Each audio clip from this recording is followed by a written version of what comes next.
Sa barangay na ito sa Pasig City, nahuli ang maaksyong paghabol ng mga tauhan ng Barangay de la Paz sa isang magnanakaw. Sa bahagi ng Sterling Street, makikita ang isang tanod na bumaba sa mobil at pinara ang lalaking nakabisikleta. Hindi siya huminto kaya napilitan ng tanod na itulak ang bisikleta. Pareho silang natumba ngunit nakatakbo pa papalayo ang lalaki. Sinubukan naman siyang habulin ng iba pang mga tanod hanggang sa tuluyan siyang mahuli sa bahagi ng Amang Rodriguez Avenue. Ayon sa barangay, mga halaman ang ninakaw ng lalaki.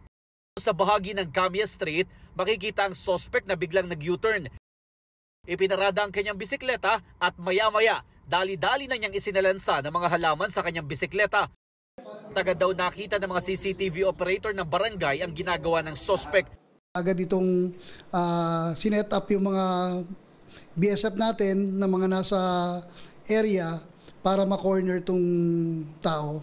Agad naman dinala sa barangay ang suspect na isang 25 years old at residente lamang ng kalapit barangay. Ayon sa kanya, parang siguro mukhang gagamitin niya sa undas, ganun.